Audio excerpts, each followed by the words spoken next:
Shahid drone धमाके से उठा बारूदी बवंडर है ये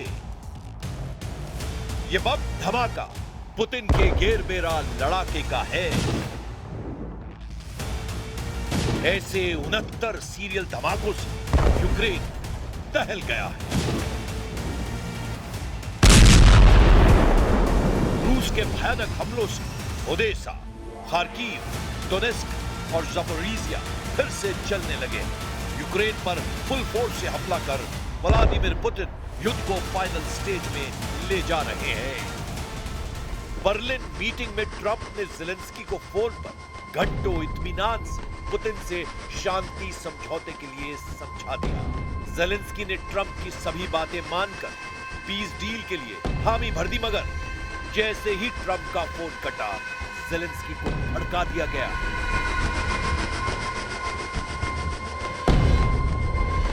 फिर क्या था? ज़ेलेंस्की फिर से ललकारने लगे। ज़ेलेंस्की फिर से रूस पर हमले के लिए दहाड़ने लगे। नतीजा, रूस यूक्रेन युद्ध फिर आउट ऑफ कंट्रोल हो गया है। बर्लिन मीटिंग के बाद पुतिन ने 4 कट्टर दुश्मनों की लिस्ट बना ली है, क्योंकि फ्रांस के भड़काने पर ज़ेलेंस्की ने फिर से जानलेवा जोखिम मोल ले लिया है। यूक्रेन ने ब्रिटेन के बहकावे में आकर फिर से ट्रंप और पुतिन का दिमाग गर्म कर दिया है। जर्मनी और इटली की बातों में आकर ज़ेलेंस्की ने फिर से शांति समझौते के लिए बिग नो कह दिया है।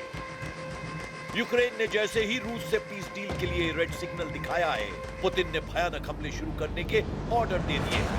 रूस के आक्रामक रुख से डरे ज़ेलेंस्की ने एक बार फिर से रूस के फ्रीज किए उस फंड की डिमांड कर दी है जिसका कंट्रोल यूरोपियन यूनियन के पास है। Assaults are always insanely bloody, but Putin does not care. Russians don't count their debt, but they do count every dollar and every euro they lose. That is why a strong decision on Russian money is needed, and these funds must work to defend against Russia, and I urge you to support this. सबसे भीषण युद्ध Kupiansk front पर लड़ा जा रहा है, जहां दोनों देशों ने पूरी ताकत झोंक रखी है। लेकिन यूक्रेन में फट रहे बम से ट्रंप का दिल बैठा जा रहा है। पुतिन की एक एक मिसाइल का हिसाब अब पेंटागन लगा रहा है। रूस के तेज हो रहे हमलों से युद्ध समझौते की ट्रंप की कोशिशों पर बारूदी प्रहार हो रहा है, क्योंकि यूक्रेन भी पूरा जोर लगा रहा है। यूक्रेन भी रूस में घुसकर पलटवार कर रहा है। ज़ेलेंस्की एक तरफ बातचीत कर रहे हैं तो दूसरी तरफ रूस के दुश्मन देशों के इशारे पर युद्ध भड़काने वाले हमले कर रहे हैं। ज़ेलेंस्की ने पुतिन के साथ ट्रंप की टेंशन हाई करने वाला दांव भी चला है। ज़ेलेंस्की ने रूस से युद्ध समझौते के साथ कई और शर्तें मनवाने की अपील अमेरिका और पश्चिमी देशों से की है। It's not enough to force Russia into a deal. It's not enough to make it stop killing. We must make Russia accept that there are rules in the world and that it cannot deceive everyone. This is the path to lasting peace. अब ये तस्वीर देखिए, Ukraine ने रूस के naval base को कैसे तबाह कर डाला है। उसका लेटेस्ट सबूत है ये।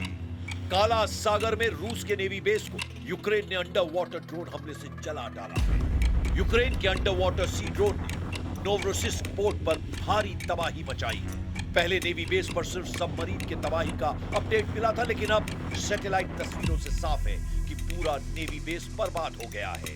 रूस ने अपने नौसेना अड्डे पर हुए नुकसान का हर्जाना ज़ेलेंस्की से जल्द वसूलने की धमकी दे दी है। उधर यूरोप के 4 देशों ने पुतिन के खिलाफ मोर्चा खोल दिया है।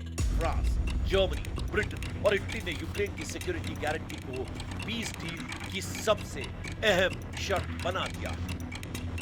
बर्लिन डिनर मीटिंग के बाद सारे समीकरण अचानक से बदल गए हैं।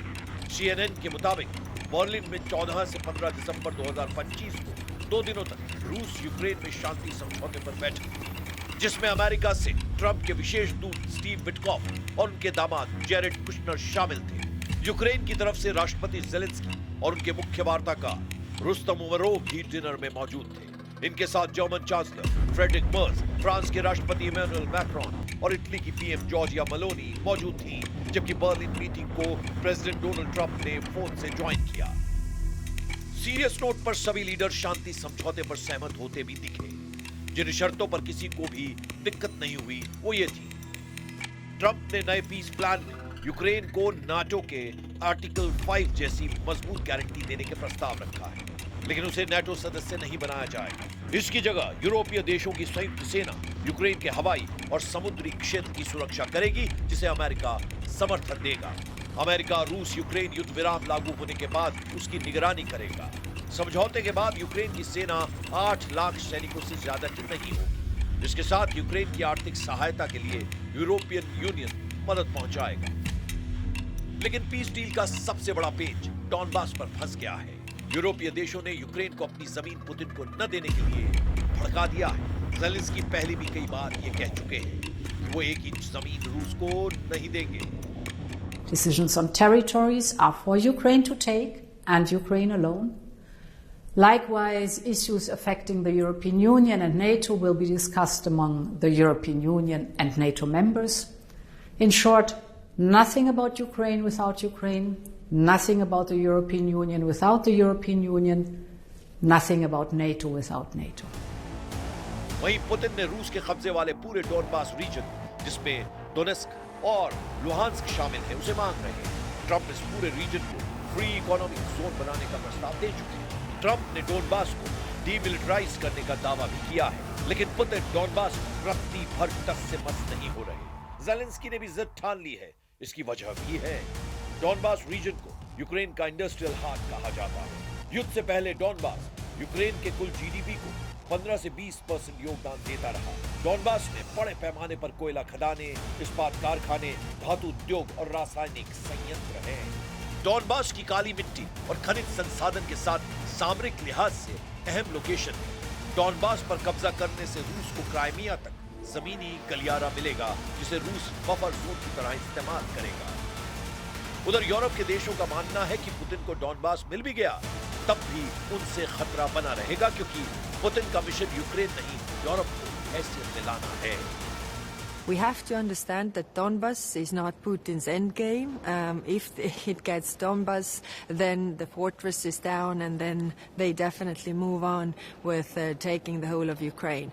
And you know, if Ukraine goes, then other regions are also in danger. We know this from the history, and we should learn from history. मतलब यह है कि अब पुतिन को ज़ेलेंस्की और यूरोपीय देशों के बनाए नए प्लान पर युद्ध समझौता करना होगा। ट्रंप के फॉर्मूले यूरोपीय देशों को पसंद नहीं। सवाल यह है कि बिना अमेरिका क्या पश्चिमी देश मिलकर भी पुतिन के ताप से बच पाएंगे? फ्रांस और ब्रिटेन जैसे न्यूक्लियर पावर क्या रूस को सरेंडर करवा पाएंगे? फिलहाल फ्रांस बड़ी बड़ी बातें जरूर कर रहा है, लेकिन यूक्रेन के युद्ध में उसे भी अपना नफा नुकसान साफ नजर आ रहा है। हाल ही में जब ज़ेलेंस्की ने फ्रांस का दौरा किया था, तब पुतिन को डराने के लिए एक बड़ी डील की गई। ज़ेलेंस्की के दौरे पर रफाल फाइटर जेट उड़ाया गया। ये फ्रांस का वो फाइटर जेट रफाल है जिस पर इमैनुअल मैक्रोन को बहुत उम्मीद है। वो इसलिए क्योंकि जिस वॉर जोन में रूस की वायुसेना एक छत्र राज बनाए हुए है, वहां रफाल को उतारने का फैसला कर लिया गया है। यूक्रेन अब फ्रांस से 10 पीस नहीं बल्कि 100 राफेल जेट लेने वाला है। 100 राफेल जेट के लिए यूक्रेन और फ्रांस में समझौता हो गया है। ये ज़ेलेंस्की का ऐसा दावा है कि जिसने पुतिन का गुस्सा कई गुना भड़का दिया है। पुतिन यूरोप का इरादा समझ चुके हैं, इसीलिए पुतिन के टारगेट पर यूक्रेन के बाद फ्रांस बताया जा रहा है। लेकिन ज़ेलेंस्की का हौसला बढ़ाने वाले वर्ल्ड लीडर्स में ब्रिटेन के प्रधानमंत्री भी हैं।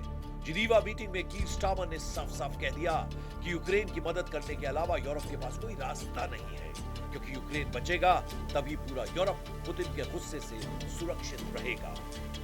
And of course, we need to keep supporting Ukraine's defense. Ukraine is holding the line fearlessly, and it's the line of their sovereignty and their defense, but it's also our line as well, because this is about European freedom, our values and our security. And so the UK will deliver more air defense missiles in the coming week. And I urge everyone in that spirit to dig deep and see what more support you can provide. ये साफ हो चुका है कि Europe और रूस युद्ध किसी भी दिन भड़क सकता है, क्योंकि रूस पर प्रतिबंध बढ़ाए जा रहे हैं। रूस के खिलाफ यूक्रेन को हथियारों की मदद पहुंचाई जा रही है। पुतिन के लिए ये बर्दाश्त के बाहर की बात है। वो एक नहीं 1000 दफा ये कह चुके हैं कि यूक्रेन को हथियारों से मदद पहुंचा रहे देश बच नहीं पाएंगे। जिन देशों में जेलेंस्की को भड़काकर पीस डील में अड़ंगा लगाया गया है, उन्हें भी पुतिन बख्शने वाले नहीं। यूरोपीय देशों से रूस का युद्ध हुआ तो परमाणु हमलों का खतरा सभी हदें पार कर सकता है।